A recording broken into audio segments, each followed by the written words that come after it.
ஞானி அவர்களே, சரியா சொல்ல போனா ஞான குழந்தை அவர்களே, ஒரு நல்ல ஒரு உருவகத்தை தந்து விட்டு போயிருக்கிறார். அருமை நண்பர் கோபண்ணா அவர்களே, நண்பர் நரேன் அவர்களே,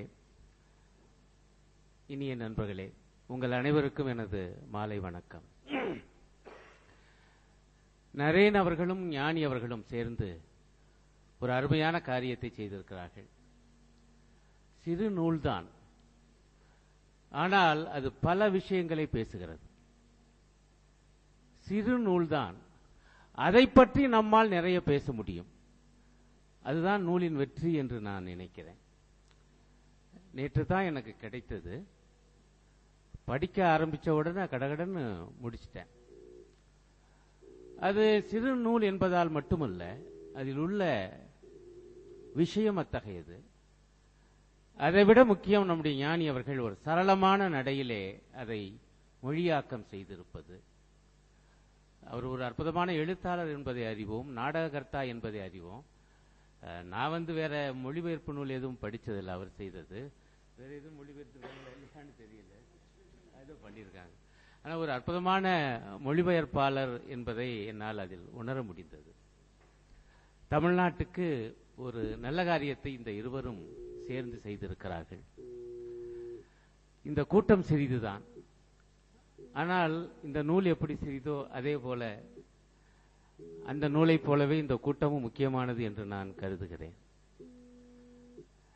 இதில் உள்ள அந்த சாரத்தை எல்லாம் ஞானி தனக்கே உரிய பாணியிலே இங்கே எடுத்து சொல்லி இருக்கிறார். நானும் ஏற்கனவே RSS பற்றி எழுதியவன், தொடர்ந்து அவர்களை ஆராய்ந்து கொண்டே இருப்பவன். ஆனா இத படிச்ச உடனே எனக்கு என்ன தோணுச்சுன்னா, நாம இவ்வளவு பேசுவதை விட அந்த இயக்கத்தை சார்ந்த அசிமானந்தா தந்திருக்கிற ஒப்புதல் வாக்கு மூலம் அது முக்கியமானது என்று எனக்கு பட்டது. என்னதான் இருந்தாலும் நான் எதிராளி, நாங்கள் எதிராளிகள் RSSக்கு. ஆனா அசிமானந்தா அங்கே இருக்கக்கூடியவர் பங்காளி. பங்காளியே இன்றைக்கு பங்காளியாக நின்று ஏதோ சண்டை போட்டு வெளியே வந்தில்லை, இன்னும் அவர் அங்குதான் இருக்கிறார். சித்தாந்த ரீதியாக சிறையிலே இருந்தாலும் சித்தாந்த ரீதியாக அவர் RSSலே இருக்கிறார். அவர் சொன்னது போல அந்த வெளிப்பாட்டுக்கு, இந்த ஒப்புதல் வாக்குமூலத்துக்கு ஒரு உளவியல் காரணம் இருக்கக்கூடும். நான் பட்ட பாட்டுக்கு அதெல்லாம் அவருக்கு பாடு, நான் செய்த தியாகத்திற்கு அதெல்லாம் தியாகம். எது அவர் செய்த இந்த படுகொலைகள், இந்த குண்டு வெடிப்பு கொடூரங்கள், உரிய பலன் RSS தரலையே, உரிய அங்கீகாரம் தரலையே என்று அசிமானந்தாவுக்கும் அவருடைய தம்பிக்கும் அவருடைய குடும்பத்தாருக்கும் இருக்கக்கூடிய அந்த உளவியல் இருக்கே, அது இப்படி வெளிப்பட்டிருக்கலாம், வெடித்து கிளம்பி இருக்கலாம். அப்படித்தான் சத்தியங்கள் வெளிப்படும். அப்படி ஒரு வெளிப்பாடு இங்கே கிடைத்திருக்கிறது நமக்கு. எனக்கு நான் என்ன அறியாமலே கை தட்டினேன். 10,000 பிரதிகள் 8,000 பிரதிகள் வித்துருச்சுன்னு ஒண்ணு. அப்புறம் யோசிச்சு பார்த்தேன், கிட்டத்தட்ட 7 கோடி தமிழர்ல இருக்கான், 8,000 பிரதி விட்டுச்சுன்னு படம் கை தட்டவே அப்படின்னு. அதுதான் தமிழ்நாட்டுடைய நிலைமை. இருந்தாலும் 10,000ல் 8,000 விட்டு தீர்ந்து விட்டது.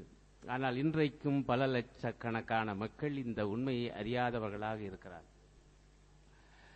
பாமர தமிழர்கள் ஒரு புறம் இருக்கட்டும், படித்த தமிழர்கள், இன்னும் முக்கியமான நிறுவனங்களிலே பணியாற்றக்கூடிய தமிழ் இளைஞர்கள், அவர்களுக்கு மோடியை பற்றி என்ன தெரியும்? அவரை உருவாக்கி விழாவிட்டு இருக்கக்கூடிய RSSஐ பற்றி என்ன தெரியும்? அல்லது பாஜகவை பற்றி தான் முழுமையாக என்ன தெரியும்? உண்மையிலே தெரியாது. சில ஆங்கில பத்திரிகைகள் அல்லது சமூக வலைத்தளங்கள் சில எல்லாத்தையும் படிச்சா கூட அவங்களுக்கு புரியும். சிலவற்றை படித்து விட்டு பார்த்து விட்டு ஒரு அற்புதமான மாற்றம் இங்கு வரப்போகிறது என்று நினைக்கிறார்கள் பலர். இன்னும் சில பேர் வரட்டுமே என்று நினைக்கிறார்கள். இந்த 2 பேர் தான் இருக்கிறார்களே ஒழிய, மோடி வருவது என்பது எவ்வளவு பெரிய ஆபத்து. இன்றைக்கு சில பிரச்சனைகள் இருக்கிறது என்பது உண்மை. ஆனால் அதற்காக இருப்பு சட்டியில் இருந்து எரியும் அடுப்பில் விழுவதா, அது அதைவிட பேராபத்தாயிற்றே என்கிற எண்ணம் இன்றைக்கு நம்முடைய தமிழ் இளைஞர்கள் மத்தியிலே இல்லை என்கிற யதார்த்தம். ஆனால் தேர்தல் நெருங்கிக் கொண்டிருக்கிறது. இன்னும் 10-12 தினங்கள் தான். ஆனாலும் தங்கள் செய்ய வேண்டிய ஒரு கடமையை இந்த இருவரும் சேர்ந்து செய்திருக்கிறார்களே, அதற்கு நாமெல்லாம் சேர்ந்து மனப்பூர்வமாக பாராட்ட வேண்டும் என்று நான் தெரிவித்துக் கொள்கிறேன். இங்கே அந்த இதை புறத்தை நான் படிச்சு பார்க்கும்போது, அந்த சம்ஜௌதா ரயில் குண்டுவெடிப்பு, அது நட்பு ரயில், இந்தியாவுக்கும் பாகிஸ்தானுக்கு விடப்பட்ட ரயில். இங்கிருந்து அங்கே செல்வர்கள், அந்த ரயிலிலே பெரும்பாலோர் முஸ்லிம்கள் பாகிஸ்தானுக்கு செல்லுகிறார்கள். இவ்வளவும் தெரிந்து 2007 திட்டமிட்டு ஆனந்தாவும் அவருடைய கோஷ்டியாரும் குண்டு வைக்கிறார்கள். குண்டு வைக்கப் போவது அங்க உள்ளவங்களுக்கு தெரியுது. அவளுடன் எதிர்பார்க்கிறார்கள் அந்த செய்தியை. ஒரு காட்சி அதிலே வருகிறது. அதில் சம்பந்தப்பட்ட ஒரு புலகாங்கிதத்தோடு அந்த செய்தியை அவர் உள்வாங்குகிறார். பக்கத்தில் இருக்கக்கூடிய ஒரு பெண்மணி அழுகிறாங்க, விம்மி விம்மி அழுகிறாங்க. ஏன் தாயை அழுகிற? இந்துக்களும் அல்லவா செத்து போனார்கள் என்று. அந்த ஆள் பதில் சொல்றாரு, புழுக்களை நசுக்கும் பொழுது சில தானியங்களும் நசுக்கப்படத்தான் செய்யும், அதை பற்றி கவலைப்படாது என சொல்லி ஐஸ்கிரீம் வாங்கி கொடுத்தார். இவ்வளவு கொடூர வக்கரமான மனம் படைத்தவர்கள் RSS. நண்பர்களே, தோழர்களே, தயவு செய்து புரிந்து கொள்ளுங்கள். RSSக்கு ஒரு சித்தாந்தம் இருக்கிறது. இது ஒரே ஒரு உண்மை. அது படு கொடூரமான கேவலமான சித்தாந்தம் என்பது இரண்டாவது உண்மை. அதைவிட முக்கியமான உண்மை, தங்களுடைய சித்தாந்தத்தை, அந்த இலக்கை எட்டி பிடிக்க அவர்கள் பலாத்காரமும் செய்வார்கள் என்கிற மிக முக்கியமான உண்மை. இதைத்தான் நாம் புரிந்து கொள்ள வேண்டும். இது கோட்சே மூலமாக அது எப்படி வெளிப்பட்டது என்பதை நீங்கள் அறிவீர்கள். நான் சொல்லுகிறேன், இப்ப நீங்க இணையதளத்துக்குள்ள போய் RSS என்று தட்டுங்கள். RSS உடைய அதிகாரபூர்வமான இணையதளம் வருகிறது. அதுல பயோகிராபிஸ் என்று வருது. அதுக்குள்ள போய் பாருங்க. அதுல ஹெட்கேவாருடைய வாழ்க்கை வரலாறு போடப்படும். சரி, இவங்க தலைவர், இவங்களுடைய ஸ்தாபகர், அவரை பத்தி இவங்க என்ன சொல்றாங்க தெரிஞ்சுக்கணும் இல்ல. அடுத்தவங்க சொல்றது ஒரு பக்கம் இருக்குன்னு படிச்சு பார்த்தா எவ்வளவு பெருமையா எழுதிடுறாங்க தெரியுமா? 1925 RSS ஆரம்பிக்கப்படுகிறது. அப்படி ஆரம்பிப்பதற்கு முன்பும் பின்பும் நாக்பூரிலே அவர் எப்படி முஸ்லிம்களுக்கு எதிராக கலவரத்தை செய்தார். அந்த வார்த்தை வேறு போடப்பட்டிருக்கலாம். அவர் எவ்வளவு துணிச்சலோடு கிளம்பினார் அப்படிலாம் வார்த்தைகள் இருக்கு. விஷயம் என்னன்னா, அவர் கலவரம் செய்தார், அதுதான் துவக்கம். அதற்காக இந்துக்களை தயார் செய்தார், அதுதான் RSS உடைய லட்சியம். கலவரம் செய்வதுதான். இன்னும் தெளிவாக சொல்ல போனால், முஸ்லிம்களை மிரட்டி வைப்பதுதான் தங்களுடைய லட்சியத்தை அடைய ஒரே வழி என்று தீர்மானித்துத்தான் அதற்காக RSS, அதற்கான சாகா, நல்ல ஒரு வார்த்தை போட்டிருக்கார், பட்டறை என்று. அது வெறும் கிளை அல்ல, வெறும் குழு அல்ல.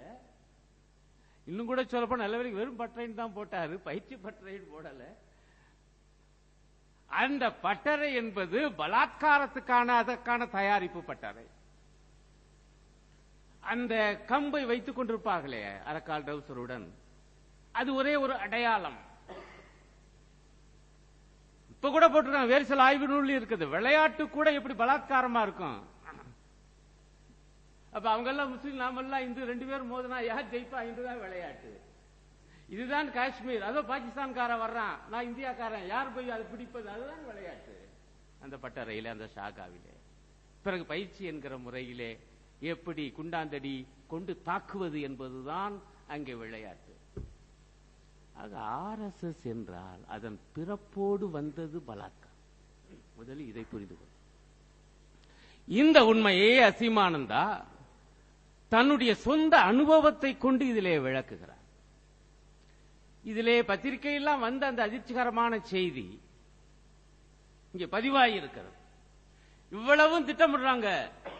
2003, 4, 5 காலத்திலே திட்டமிடுகிறார்கள். ரொம்ப நல்ல ஒரு வாக்கியம் சொன்னாரு. அவங்க களத்திலே இறங்குவதற்கு முன்பு சில மாதங்கள் என்ன, சில ஆண்டுகள் கூட பொறுமையாக தயாரிப்பு வேலையில ஈடுபடுவார்கள் ஒரு வாக்கியம் சொன்னாரு. உண்மை. வரிசையாக 2006, 2007 தான் வரிசையாக இந்த குண்டுவெடிப்பு சம்பவங்கள் எல்லாம் நடக்கின்றன. குறிப்பாக 2007. ஆனால் அதற்கு முன்பே 2004 2005 எத்தகைய தயாரிப்பு வேலைகள் நடந்தன? 2005 இன்றைக்கு RSS சரக்சங் சாவாலக்காக இருக்கக்கூடிய அந்த தலைவராக இருக்கக்கூடிய மோகன் பகவத்துக்கு முழுவரமும் சொல்லப்பட்டது. அவ்வளவையும் வாங்கிக் கொண்டு தெரிந்து கொண்டுதான் அசீமானந்தா கிட்ட சொல்லுகிறார், அசீமானந்தா அவர்களே, நீங்கள் செய்ய போகிற இந்த பணி மிக அற்புதமானது, தேவையானது. ஆனால் சங்கத்தின் பெயரை மட்டும் அதில் சம்பந்தப்படுத்தி விடாதீர்கள். எவ்வளவு கேவலம், கோழைத்தனம். யோக்கியன் என்றால் இந்த காரியத்தை இந்த காரணத்துக்காக நான் செய்கிறேன் தைரியமாக சொல்ல வேண்டும், இல்ல செய்யக்கூடாது. ஆனா அடுத்த ஆளை செய்ய விட்டு, ஆனா எங்களை இதுல சம்பந்தப்படுத்திடாத என சொல்லுகிற அந்த கேவலமான தந்திரம், அதுவும் RSSக்கே சொந்தமானது என்பதை தயவு செய்து மறந்து விடாது. அதுதான் கோட்சையில் நடந்துச்சு. ஐயோ ஒன்னும் தெரியாதது போல அவருக்கு RSSக்கு சம்பந்தம் இல்ல. ஆனா கோபால் கோட்சேயுடைய பேட்டி ஃப்ரண்ட் லைன் பத்திரிகையிலே வந்தது. தெளிவாக சொன்னார் கோபால் கோட்சே, நானும் நாத்துராம் கோட்சேயும் நாங்க எல்லாருமே அண்ணன் தம்பி எல்லாருமே வீட்டில் இருந்து வளர்ந்ததை விட RSS அலுவலகத்தில் தங்கி இருந்து வளர்ந்ததுதான் அதிகம். ஏன் தான் RSS இல்லை என்று நாத்துராம் கோட்சே சொன்னார் என்றால், அந்த கொலைக்கு பிறகு RSSக்கு சிக்கல், கோல்வால்கருக்கு சிக்கல் வந்துவிடும் என்ற காரணத்தினால் சொன்னார். அதாவது பொய் சொன்னார் தன்னுடைய சகோதரன் என்று சொன்னார். இன்றைக்கு பாஜக காரர்கள் அவர் பேட்டி, கோபால் கோட்சேயுடைய பேட்டி பயந்து போய் இன்றைய தினம் நாத்துராம் கோட்சேக்கும் தங்களுக்கு சம்பந்தம் இல்லை என்கிறார்கள். நான் அப்படி சொல்ல தயாரா இல்லை. நாத்துராம் கோட்சே RSS காரர் என்று பேட்டி. ஆக இந்த உண்மையை மறைப்பது, பொய் சொல்லுவது, செய்ய விட்டு பிறகு நாசுக்காக விலகிக் கொள்வது, இத்தகைய கீழ்த்தரமான விஷயங்களும் ராஜதந்திரம் என்கிற பெயரிலே அங்கே உண்டு. ஆக பலாத்காரமும் உண்டு, இத்தகைய கீழ்த்தரமான உத்திகளும் உண்டு. இதுதான் RSS. கொஞ்சம் கூட இரக்கம் இல்லை. நான் கூட அதை யோசிச்சு பார்த்தேன். இவர்கள் மாடுவதை பற்றி கவலைப்படுகிற அளவுக்காகிலும் மனிதவதை பற்றி என்னாலும் கவலைப்பட்டது உண்டா? கிடையவே கிடையாது. ஐயோ மாட்டை வதை பண்ணுகிறார்களே என்றாவது பேசுவார்களே ஒழிய மனிதவதை பற்றி கவலைப்பட்டதே இல்லை. இதே அசீமானந்தா அந்த பேட்டியிலே அவங்களிடம் சொல்றாங்க, இந்த லீனா கிட்ட, எனக்கு கிறிஸ்தவர்கள் என்றால் பிடிக்காது, அவர்கள் எதிரிகள், இந்த நாட்டுடைய எதிரிகள். ஒரு பெரிய பிரச்சனை வருகிறது, சுனாமி, அதில் அந்த மக்கள் பாதிக்கப்படுகிறார்கள். நானும் என்னை சார்ந்த அந்த நிறுவனமும் பால் விநியோகம் செய்கிறோம். ஒரு கிறிஸ்தவ பெண்மணி வந்து கதறுகிறாள், 3 நாட்களாக என்னுடைய குழந்தை பால் குடிக்கவில்லை, பால் தாருங்கள் என்று. என்னுடைய நண்பர்களிடம் அவங்க கேட்கிறாங்க, கிறிஸ்தவ பெண் என்கிற காரணத்தினால், இன்னும் சரியா சொல்லப்போனா கிறிஸ்தவ குழந்தை என்கிற காரணத்தினால் பால் தர மறுத்தார்கள் என்னுடைய தோழர்கள், நண்பர்கள். என்கிட்ட வந்தாங்க. அசீமானந்தா சொல்றாரு, நானும் முடியாதுன்னு சொன்னேன். கிறிஸ்தவ பெண்ணுக்கு, கிறிஸ்தவ குழந்தைக்கு நாங்கள் பால் தர மாட்டோம். இவ்வளவு வன்மமா, இவ்வளவு வக்கர புத்தியா, இவ்வளவு கொடூர சித்தமா உண்டு உண்டு. இவ்வளவும் உண்டு RSS காரர்களுக்கு. அதுதான் இந்த நாட்டுடைய சோகம்.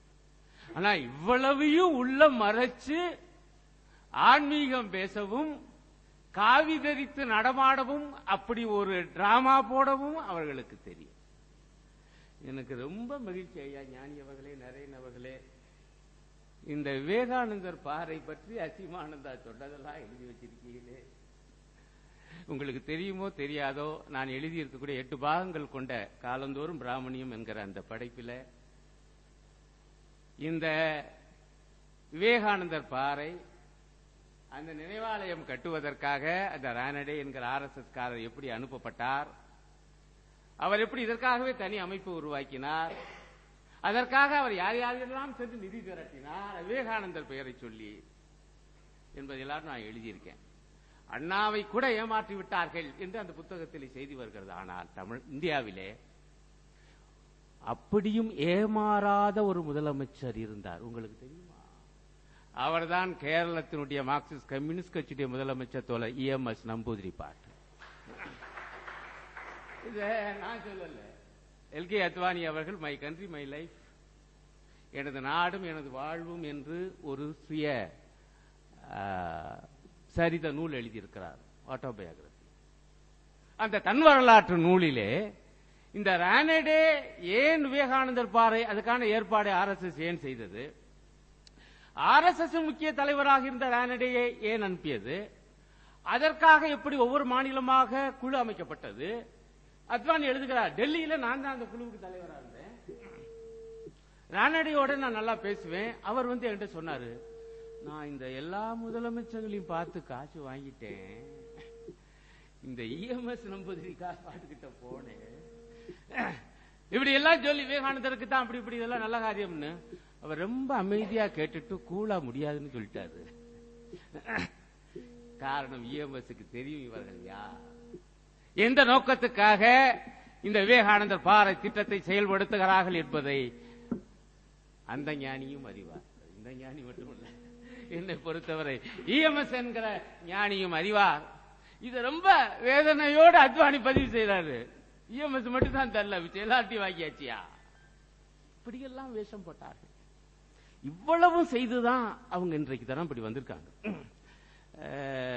நான் ஒரு விஷயம் நான் எண்ணி பார்க்கணும், இவ்வளவும் படிச்சு பார்க்கும்போது நமக்கு ஆனா என்ன தோணும்னா, குஜராத்தில் நடந்தது வருது, டேங்க்ஸ் பகுதியில் என்னென்னலாம் நடந்துச்சு என்கிற விவரங்கள் வருது.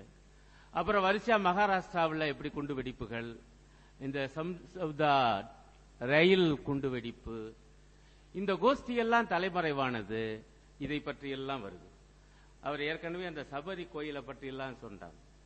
இதுல ஒரு முக்கியமான செய்தி என்னன்னா, இன்னைக்கு நாடு முழுக்க அறிய வேண்டிய செய்தி என்ன, இந்த அசீமானதா இந்த மாதிரி கிறிஸ்தவர்களை குஜராத்தில் அந்த பகுதியில் இருந்த அவங்கள தாக்கி, நேரடியா தாக்கி, வசைச்சொற்களை பேசி கோபத்தை உருவாக்கி, ஏதேனும் சின்ன மோதல் வந்தால் கூட அதை பெரிய கலவரமாக ஆக்குகிற, சரியா சொல்ல ஒரு கலையில ரொம்ப தேர்ந்த ஆளு இந்த அசீமானதா. இந்த வேலையை செய்யும்போது ஆனா இந்தியா பூரா சில சிக்கல்களையும் உருவாக்குது. அப்ப வாஜ்பாய் ஆட்சி நடக்குது 98 இருந்து 2004. வாஜ்பாய்க்கு அது கொஞ்சம் சிக்கலாகுது வருது. உள்துறை அமைச்சர் அத்வானி, உள்துறை அமைச்சரா இருக்கிற காரணத்தினால அவருக்கு சிக்கல். அப்ப குஜராத்தில் முதலமைச்சர் கேசுபாய் பட்டேல், பாஜக காரர். கேசுபாய் பட்டேலை கூப்பிட்டு, நம்ம இப்ப ஆட்சி இப்ப நடந்துகிட்டு இருக்கு, இப்ப இந்த அசீமானந்தா இவ்வளவு காரியங்கள்லாம் பண்ணுன்னா கொஞ்சம் கெட்ட பேர் வர்ற மாதிரி, மேல கூட்டணி அரசாங்கம் கூட இருக்கிற ஆளுகள்லாம் கேட்குது, கொஞ்சம் அடக்கி வாசிக்க சொல்லப்பா என்று கேசுபாய் பட்டேலிடம் சொல்ல. ஆகவே அவர் என்ன செய்கிறார் என்றால், அசீமானந்தா கூட இருக்கக்கூடிய ஆட்களை ரொம்ப பழிச்சென்று குற்றத்தில் அவங்க ஈடுபடும் போது கைது பண்ணி உள்ள வைக்கிறார்.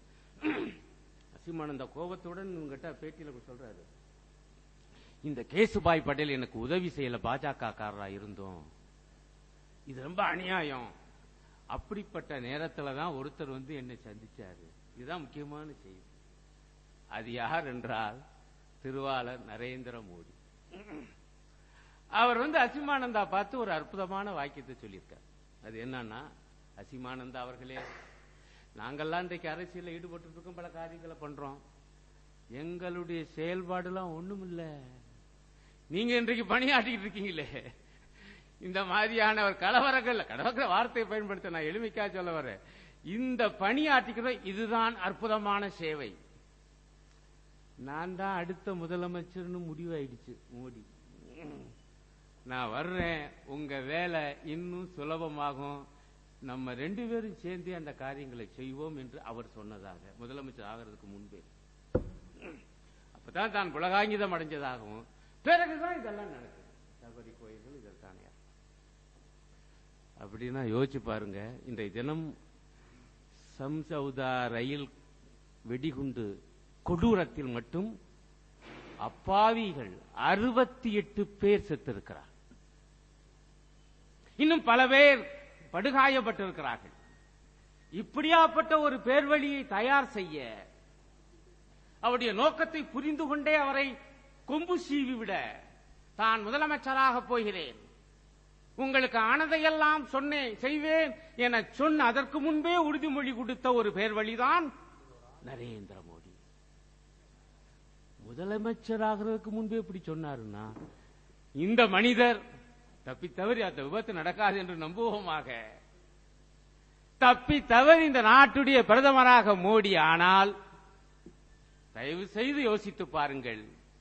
முதலமைச்சராக இருந்த பொழுது ஒரு அசிமானந்தா, பிரதமரானால் எத்தனை அசிமானந்தாக்கள் வருவார்கள் என்பதை தயவு செய்து தமிழ்நாட்டு மக்கள் எண்ணி பார்க்க வேண்டும்.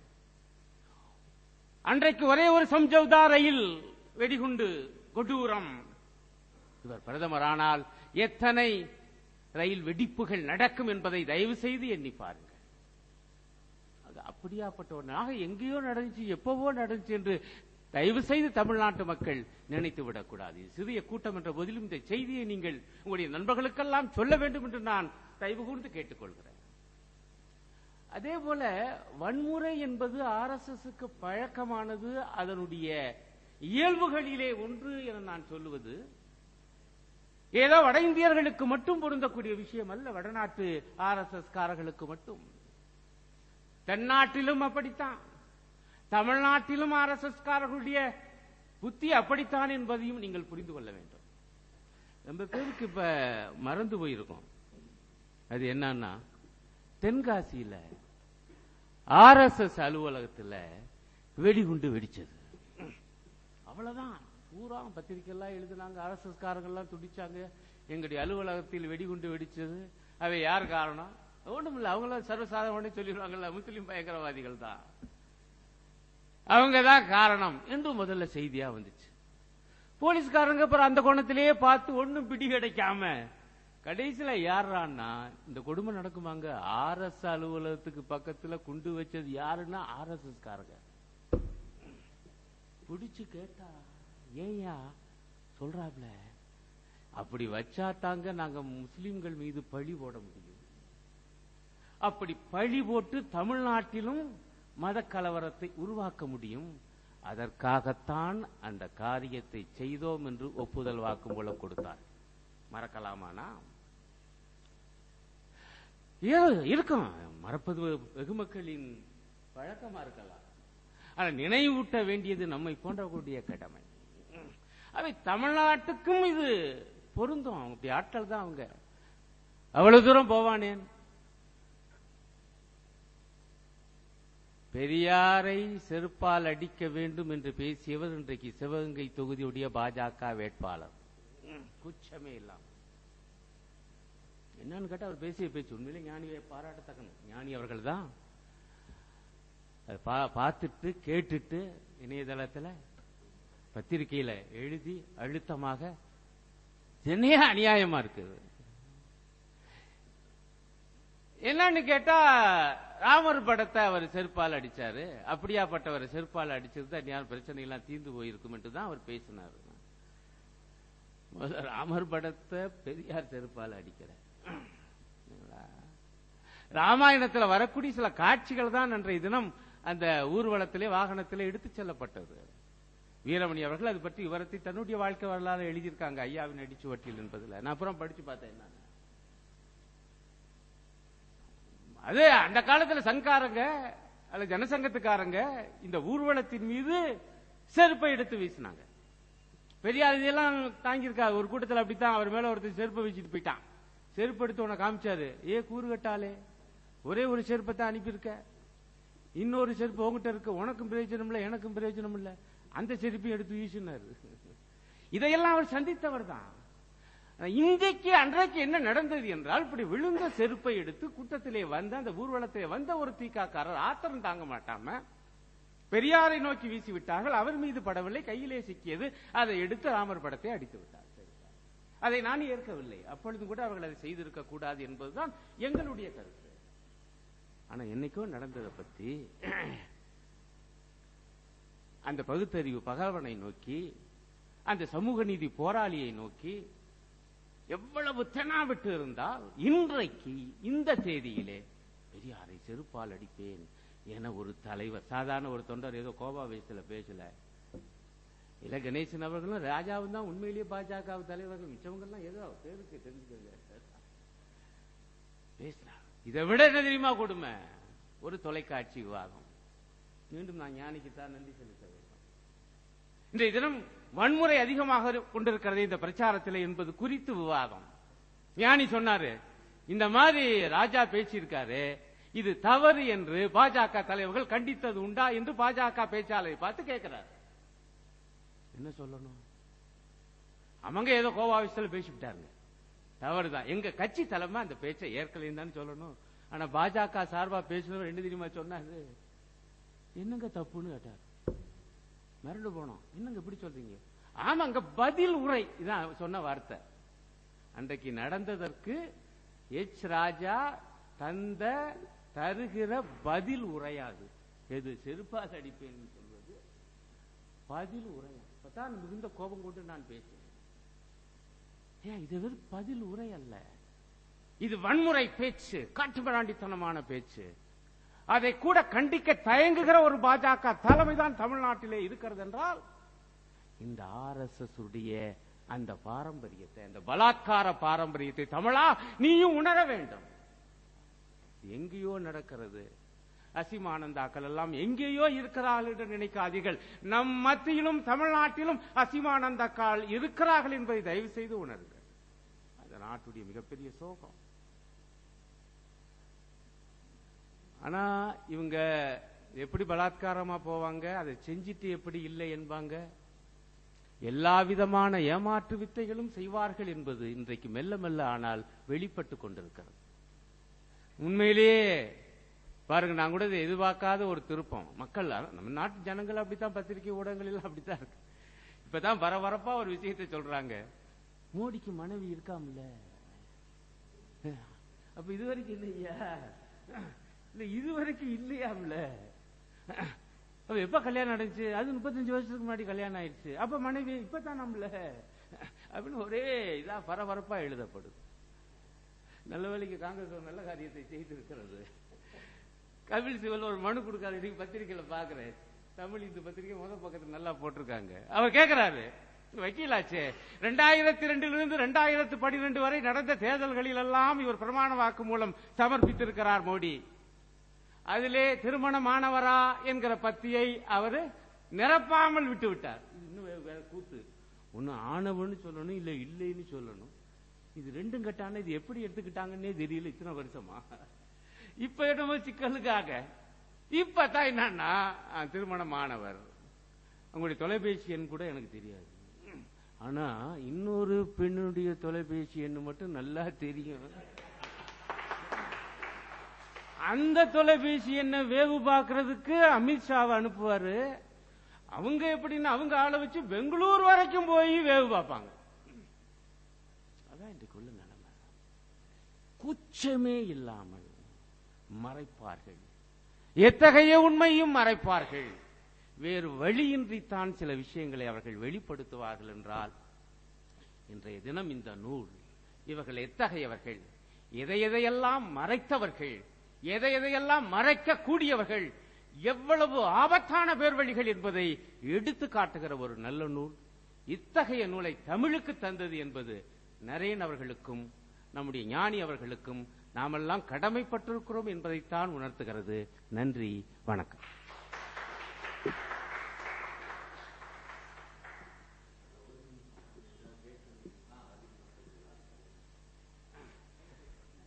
ஏதேனும் கேட்கறதா இருந்தா கேட்டா முடிச்சா நானும்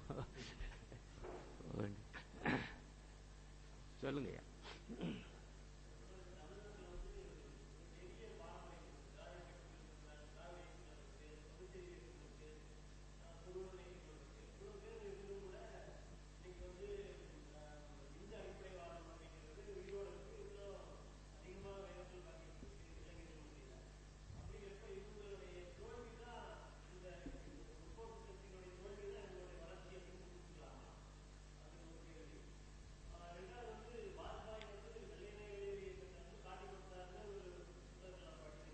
இது வாஜ்பாய் எதை காட்டி கொடுத்தாங்க? வெள்ளையனே. அது 40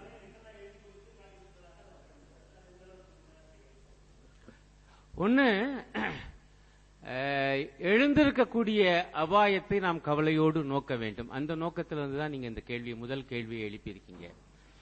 நான் என்ன பார்க்கிறேன்னா, தமிழ்நாட்டிலே தோன்றிய இந்த முப்பெரும் இயக்கங்கள் காங்கிரஸ் இயக்கம், கம்யூனிஸ்ட் இயக்கம், திராவிட இயக்கம், இவங்களுடைய தோல்வி என பார்ப்பதை விட இன்றைய தினம் இளைஞர்கள் மத்தியிலே இப்படி ஒரு பரபரப்பு பாஜக பற்றி ஏற்பட்டிருப்பதற்கு அவங்களுடைய சக்தி அவ்வளவு வலிமையானது என்று நாம் உணர்ந்து கொள்ள வேண்டும்.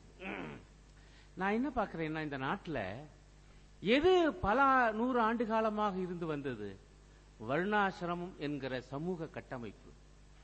எளிய மொழியிலே சொன்னால் பிராமணியம் என்கிற சமூக கட்டமைப்பு. நான் பிராமணர் என்ற குறிப்பிட்ட சாதிகளை பற்றிய, சாதியாரை பற்றியதா நான் பிராமணியத்தை பார்க்கல. பிராமணிசம் இஸ் சோசியல் ஸ்ட்ரக்சர். அப்படி ஒரு சமூக கட்டமைப்பு காலங்காலமாக இருந்து வருகிறது. அந்த கட்டமைப்புல 2 கூறுகள் உண்டு. ஒரு கூறு சாதிய படிநிலை அமைப்பு, இன்னொரு கூறு ஆணாதிக்க அமைப்பு. இந்த 2ம் கலந்ததுதான். இந்த 2ஐயும் காப்பாற்றுவதற்கு காலங்காலமாக அவர்கள் முயற்சி செய்து கொண்டு வந்திருக்கிறார்கள், வெகு காலமாக. அதிலே ஒரு கட்டம் தான் இந்த நவீன காலத்திலும் கூட, இந்த நவீன அரசியலிலும் கூட இன்றைய தினம் அவர்கள் இயங்குவது. அதற்காகத்தான் 51 ஜனசங்கத்தை ஆரம்பித்தார்கள். அதனுடைய தொடர்ச்சியாக பாஜக சமூக தளத்திலே, சிவில் சொசைட்டியிலே அந்த வர்ணாசிரமத்தை, பிராமணியத்தை கட்டி காக்கத்தான் 1920களிலே RSS உதயமானது. ஒரே நேரத்திலே சமூக தளத்திலும் இயங்குகிறார்கள், அரசியல் களத்திலும் இயங்குகிறார்கள். காரணம், அத்தகைய ஒரு வலுவான பாரம்பரியம் அவர்களுக்கு உண்டு. இன்னொரு கொடூரம், இந்த நாட்டிலே மார்க்சிய நோக்கிலே பார்க்க போனால் முதலாளித்துவம் என்பது வந்துவிட்டது, அது வேகமாக வளர்ந்து கொண்டிருக்கிறது. நம்ம நாட்டு முதலாளித்துவம் இறக்குமதியான சரக்கு, இங்கிருந்தே உருவானது அல்ல. ஐரோப்பாவில் இருந்து இங்கே இறக்குமதியான இந்த முதலாளித்துவத்துக்கு இருக்கக்கூடிய ஒரு வினோதமான தன்மை என்னன்னா, அது இந்த நிலப்பிரபுத்துவத்தின் குணமாகிய பிராமணியத்தை எதிர்த்து போராடி முறியடிக்க முனையாமல் அதனோடு கூட்டு சேர்ந்து கொண்டிருக்கிறது. இந்தியாவுடைய முதலாளித்துவத்துடைய விசேஷ தன்மை அது பிராமணியத்துடன் கைகுலுக்கிக் கொண்டிருக்கிறது. ஒரு ஆய்வை கூட நான் தீக்கதில் எழுதிய கட்டுரைகளை நான் வெளிப்பட்டிருக்கேன், அதை வெளிப்படுத்தி இருக்கிறேன். என்னுடைய தொகுப்புலையும் மண்ணுக்கேற்ற மார்க்சியம் என்கிற நூலையும் அந்த கட்டுரையை நான் எடுத்து போட்டிருக்கேன், குருமூர்த்திக்கு பதில் சொல்லும் வகையில். அதுல நான் ஒரு ஆதாரத்தை காட்டுகிறேன். இந்த நாட்டில் இயங்கக்கூடிய 1000 கம்பெனிகள் பற்றிய ஒரு ஆய்வை அவங்க செஞ்சிருக்காங்க. 1000 கம்பெனியில் இருக்கக்கூடிய போர்ட் ஆஃப் டைரக்டர்ஸ், இயக்குநர்கள் அவங்களுடைய ஜாதியை பற்றி ஆய்வு செஞ்சு அதுல பார்த்தா கிட்டத்தட்ட பெருவாரியான அந்த இயக்குநர்கள் எல்லாம் உயர் ஜாதிக்காரங்க, குறிப்பாக பிராமணர்கள் மற்றும் வைசியர்கள் அல்லது சத்திரியர்கள். இது தெரியுதா? பிராமணியமும் முதலாளித்துவமும் எப்படி கைகூலிக்கிக் கொண்டிருக்கிறது இந்த நாட்டில் ஒரு வினோதமான நிலைமை. அதனாலதான் அவங்க அவ்வளவு சக்தியா பலமா இருக்காங்க. இன்னும் சொல்ல போனா சில நேரங்கள் அம்மிங்கி இருக்கிறவங்க கூட மீண்டும் மேல வர்றாங்க. நான் சொன்னேன் பாருங்க, இந்த முப்பெரும் இயக்கங்கள் 40கள்ல இருந்து கிளம்பி இன்னைக்கு வரைக்கும் இயங்குது அவருடைய பலம் பலவீனத்துடன். அப்படி இருந்தாலும் அவற்றையே அமைக்கு மேல வரக்கூடிய அளவுக்கு அவங்களுக்கு ஆற்றல் உண்டு. காரணம், அவங்களுடைய பாரம்பரியம் 3000 ஆண்டு கால பாரம்பரியம். அவே நமக்கு வேலை அதிகம் என்று பாருங்க. வெறுமனை இந்த 3 இயக்கங்களை குறை சொல்லிக் கொண்டிருக்காமல் மாறாக அவங்களுடைய பலத்தை புரிந்து கொண்டு, எதிரியின் பலத்தை புரிந்து கொண்டு அதை முறியடிக்கிற வேலையை வேகப்படுத்த வேண்டும் என்கிற முறையிலே அதை பார்க்க வேண்டும் என்பது என்னுடைய கருத்து. 2வது, வாஜ்பாய் அவர் எப்படி அந்த போராட்டத்தெல்லாம் பார்த்தாரு. அந்த ஆகஸ்ட் போராட்டம், சின்ன பிள்ளையா இருந்து குவாலியர் நினைக்கிறேன் இருந்து போய் பார்த்து அவரை பிடிச்சிட்டு போய் கடைசியில் அவர் சொல்லிட்டாரு, எனக்கு இதுக்கும் சம்பந்தம் இல்லை, நான் வேடிக்கை தான் பார்க்க வந்தேன். பாஜக காரங்களை எப்பவுமே என்ன சிக்கல்னா, உங்களுக்கு சுதந்திர போராட்ட வீரர்களை காமிங்க. இப்ப காங்கிரஸ் இயக்கத்திலையும் சொல்ல முடியும், கம்யூனிஸ்ட் இயக்கத்திலையும் சொல்ல முடியும், பாஜகவுக்கு சொல்ல முடியாது.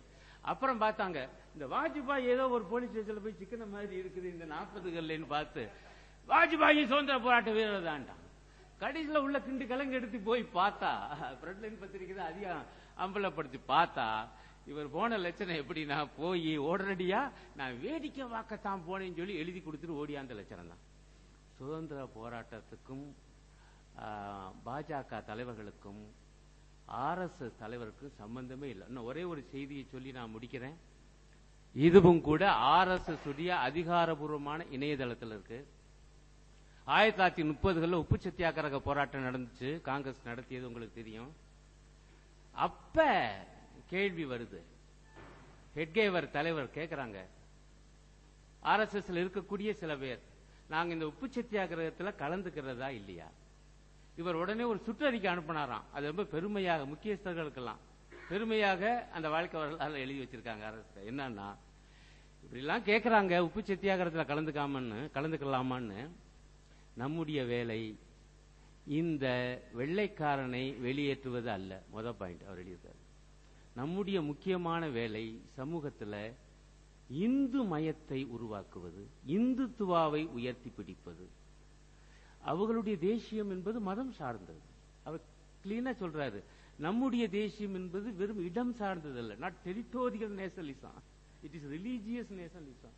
இது மதம் சார்ந்த தேசியம். அதாவது இந்த தேசியவாதத்தை இந்துக்கள் மத்தியிலே உறுதியாக பரப்புவதுதான் நம்முடைய வேலை. இந்த வேலையில வெள்ளக்காரனை விரட்டுற வேலையில இப்பொழுது நாம் ஈடுபட வேண்டியதில்லை என்பது சங்கத்தின் முடிவு. முதல் வாக்கியம் சுட்டறிக்கை. இரண்டாவது வாக்கியம், அதையும் மீறி உப்பு சத்தியாகிரகத்தில் பங்கு கொள்ள வேண்டும் என்று சங்கை சார்ந்தவர்கள் யாரேனும் விரும்பினால் உள்ளூர் தலைவரிடம் அனுமதி பெற்றே அதில் பங்கு கொள்ள வேண்டும். அடுத்த வாக்கியம், எவனாவது சேருவானா? இதுதான் RSS சுதந்திர போராட்டத்தில் பங்கு கொண்ட லட்சணம். இந்த பாரம்பரியம் தான் பாஜகவுக்கு இருக்கு. அதை மாத்தலாம் வாஜ்பாயை வச்சு என்று அவர்கள் போட்ட திட்டமும் நிறைவேறவில்லை. நன்றி, வணக்கம்.